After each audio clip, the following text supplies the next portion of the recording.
कथा सुनने के लिए। सज्जन वृंद जहां पर राम जी की कथा होती है वहां भगवान शंकर भी जरूर पहुंचते हैं। और कथा सुनने के लिए भोलेनाथ सती मैया को लेकर के जैसे पहुंचे, भगवान को आता देख करके कुंभज ऋषि ने प्रणाम किया, पूजन किया। पूजे ऋषि अखिलेश्वर जानी, ये तो परमात्मा है, परब्रह्म है, भगवान भूत भावन भोलेनाथ है, पूजन किया। लेकिन यहाँ पर जैसे कुंभज ऋषि ने भगवान शंकर का पूजन किया, मां सती भ्रम में उसी समय पड़ गई। कहते हैं कथावाचक के प्रति जब तक श्रद्धा ना हो कथा समझ में आने वाली नहीं है। प्यार से बोलो जय सिया राम। ए मैया थोड़ा जोर से बोलो ना। जब तक कथावाचक के प्रति श्रद्धा ना हो तब तक हमें भाव नहीं समझ में आती। यहाँ पर भोलेनाथ ने क्या समझा, इतने बड़े ऋषि होकर के, कथा वाचन करने वाले कथावाचक होकर के भी इतना ज्यादा विनम्रता, मेरा पूजन कर रहे हैं, सम्मान कर रहे हैं। लेकिन यहीं पर मां सती को लगा कि कथावाचक अज्ञानी होंगे, इसलिए हम लोग को स्वागत सम्मान कर रहे हैं। देखो कथावाचक तो बड़े होते हैं, वो श्रोता को थोड़ी प्रणाम करते हैं, श्रोता उनको प्रणाम करते हैं। यहीं पर सती जी के बुद्धि में थोड़ा सा भ्रम हो गया। अब उनके द्वारा सुनाई गई कथा भोलेनाथ को तो अच्छे से समझ में आया, लेकिन सती मैया का कथावाचक के प्रति पहले ही अश्रद्धा हो गया था, इसलिए उन्होंने कथा नहीं सुनी। इसलिए बाबा ने कहा है, सुनी महेश परम सुख मानी। अगर सती मैया ने भी सुन लिया होता तो यहाँ कहते हैं सती महेश परम सुख मानी, दोनों ने सुख मान करके कथा को सुना। यहाँ सती जी का नाम नहीं लिया, केवल महेश यानी भगवान शंकर ने सुख पूर्वक कथा को सुन लिया। पूर्ण राम कथा सुनने के बाद वहां पर कुंभज ऋषि के यहाँ भगवान सती के साथ में कुछ दिन रहे हैं।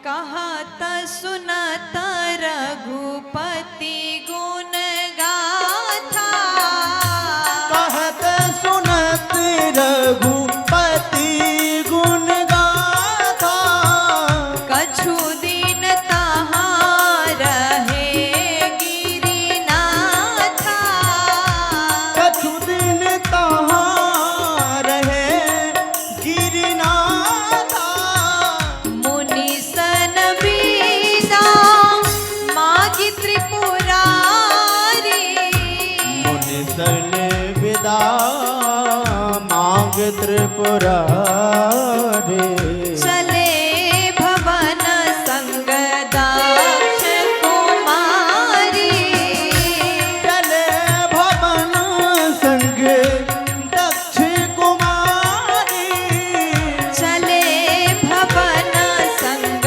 दाक्ष कुमारी, चले भवन संग दक्ष कुमारी। राम जी की पावन कथा को जब भोलेनाथ ने सुना बड़ा आनंद आया। आप लोग को आनंद आ रहा है कि नहीं? पक्का? जब राम जी की कथा भोलेनाथ सुनते हैं, राम कथा सुनकर के सभी को आनंद नहीं आ सकता। जिसके हृदय में राम जी है ना, उनको वास्तव में आनंद आता है। जब भोलेनाथ ने राम जी की पावन कथा को सुना, अति आनंद आया।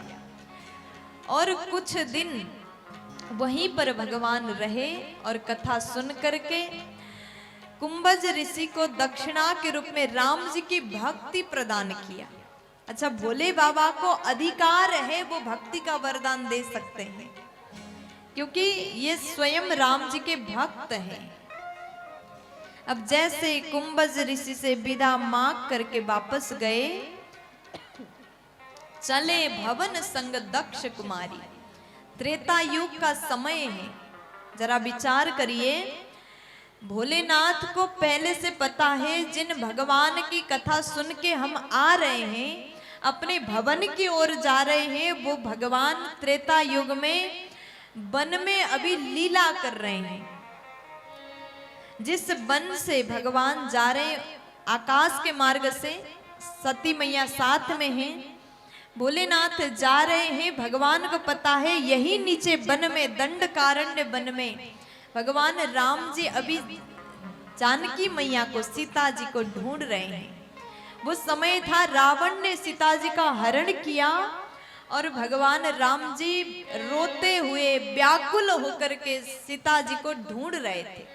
लेकिन मन में भाव आया, भोलेनाथ सोचते हैं माँ सती को तो कथा से प्रेम नहीं था, उन्होंने कुछ भी विचार नहीं किया, कुछ सोचा नहीं।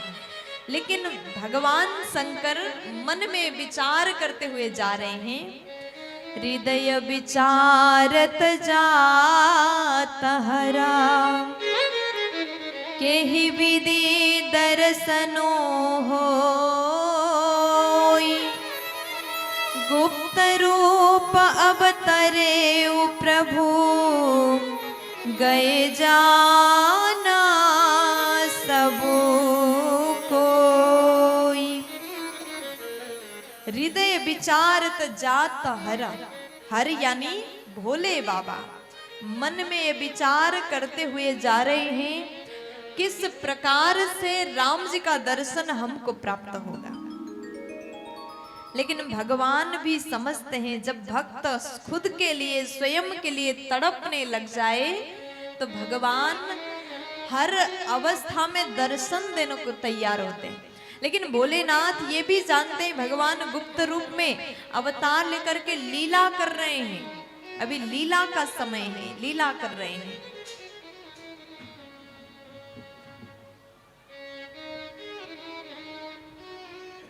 आराम से, आराम से।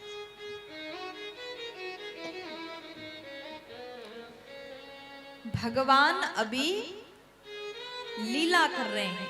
अच्छा, आपको पता हो आपका करीब का दोस्त है, मित्र है, और आपका जो दोस्त है ना वो किसी मंच पे लीला कर रहा है, रोने का एक्टिंग कर रहा हो, और आपको पता है कि ये वास्तव में नहीं रो रहा है, और आप वहां जाकर के उसको बुलाओगे, हंसाओगे, तो उसका एक्टिंग, उसका लीला अभिनय अच्छा होगा? नहीं होगा, वो बिलर जाएगा। इसीलिए भगवान सोचते हैं, यहाँ भगवान अभी राम जी रोने का अभिनय कर रहे हैं, नाटक कर रहे हैं, सीता जी को ढूंढ रहे हैं, जबकि सीता जी भगवान राम के पास है। संसार में आना, अभिनय करना सब भगवान का लीला है, जान रहे हैं। अगर मैं वहां लीला में जाऊं तो भगवान का अभिनय कहीं खराब ना हो जाए, ऐसा विचार करके राम जी के दर्शन का इच्छा मन में किया। और भोलेनाथ विचार कर ही रहे थे, ऊपर से जा रहे थे, इतने में भगवान को पता चला भोलेनाथ दर्शन चाहते हैं। जिसकी कथा आप सुन रहे हो ना, उसकी दर्शन की भी इच्छा मन में जागृत होती है। बहुत तीव्र गति से भोलेनाथ के हृदय में भगवान श्री राम जी का दर्शन करने का मन था। अब हुआ क्या, नीचे जब राम जी सीता जी को ढूंढ रहे थे, भगवान उधर जा रहे थे, जैसे पता है कि भोलेनाथ दर्शन चाहते हैं, अपने दिशा को बदल करके इस साइड मुड़ गए, और ठीक ऊपर भोलेनाथ है, नीचे राम जी खड़े हो गए। जैसे देखा, आज भोले बाबा अत्यंत गदगद हो गए, प्रसन्न हो गए। हे नाथ, आपकी लीला, आपकी महिमा अपरंपार है। मैंने इच्छा किया था, आपने दर्शन दिया। अब तो भगवान को देख करके, राम लखन को देख करके जय जयकार लगाने लगे। जय सच्चिदानंद जग पावना, जय सच्चिदानंद जग पावन, अस कहि चले मनोजन सावना, अस आज कहीं चले मनोज न सावन। चले जाता शिवा सती समेता, चले जात शिव सती समेता। पुनि पुनि पुलकत कृपा निकेता, पुनि पुनि पुलकत कृपा निकेता।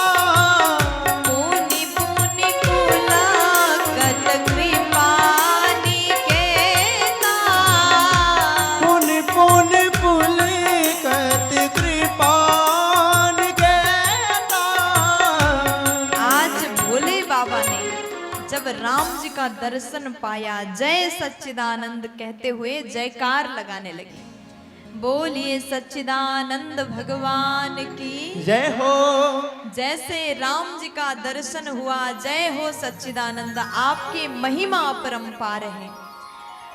और ये शब्द जैसे सच्चिदानंद सुन लिया, सती मैया को उसी समय भ्रम हो गया। मैया ने पूछा, बाबा आप क्या कर रहे हैं, किसकी जयकार लगा रहे हैं, यहाँ आपको कहाँ सच्चिदानंद दिख रहे हैं? तो भोलेनाथ कहते हैं, देवी अभी अभी जिन भगवान की महिमा सुन के आई, अभी अभी कुंभज ऋषि को जिस राम जी की भक्ति का वरदान हम दे करके आए, वही राम जी नीचे में दर्शन कर पा रहा हूं, वही सच्चिदानंद का दर्शन हो रहा है। जो भगवान को समझता है, उनके दर्शन पा करके वही व्यक्ति पुलकित तो हो सकता है। जिसके हृदय में श्रद्धा नहीं होगा, उसको कुछ फर्क पड़ने वाला नहीं है। अगर भक्त में प्रेम हो, भाव हो, तो पत्थर में भी भगवान दिखता है। और भाव नहीं हो तो साक्षात भगवान भी आएंगे ना, तो उस समय भी उसको भगवान को साधारण मनुष्य समझेगा। अगर प्रेम हो तो पत्थर में भी, प्रत्येक जीव में भी भगवान का दर्शन होगा। प्यार से बोलो जय सिया राम। जैसे जय सच्चिदानंद शब्द सुना, माँ को उसी समय भ्रम हुआ। भगवान बोले, देवी देखो ना नीचे भगवान है, मैं दर्शन कर रहा हूं और उनके दर्शन करके मुझे अत्यंत आनंद हो रहा है। पुनि पुनि पुलकत कृपा निकेता, पुलकित हो जाना। आप भगवान का दर्शन करके अगर आपके नेत्रों से आंसू बहने लगे, आपके रोम रोम पुलकित होने लगे, तो समझो आपका प्रेम बहुत है। पुलकित होना समझ रहे हैं? गुजबम्स, हाँ प्यार से बोलो। जिसे रोंगटे खड़े होना कहते हैं। भोलेनाथ को ऐसा ही हुआ, लेकिन माँ को लग रहा है राजकुमार चल रहे हैं, साधारण राजा के बेटे वन में भटक रहे हैं, भगवान को नहीं समझ पाई। खूब समझाया। भोलेनाथ कहते, अभी अभी जिनकी कथा सुन के आए वही भगवान है, देवी दर्शन करो, हम धन्य हो गए। लेकिन मैया ने कहा, प्रभु हमको नहीं लग रहा है कि वो भगवान ये है, ये तो राजकुमार चल रहे हैं। खूब भ्रम जैसे सती मैया को हुआ। उसके बाद में भगवान चाहे जितना भी समझाने की कोशिश करें, माँ को बात समझ में नहीं आई। देखो, जब तक आप समझना ना चाहें तब तक आपको बात समझ में आने वाली नहीं है। भोलेनाथ बोले, आपको बात नहीं समझ में आ रही तो एक काम करिए, जाकर के परीक्षा लीजिए, पूरी बात क्लियर हो जाएगा। अब परीक्षा लेने के लिए जैसे भोलेनाथ ने कहा, मैया बोली ठीक है, जाकर के हम परीक्षा लेते हैं। अब जैसे सती मैया परीक्षा लेने के लिए गई, राम जी लक्ष्मण भैया वन में अभिनय कर रहे हैं, लीला कर रहे हैं।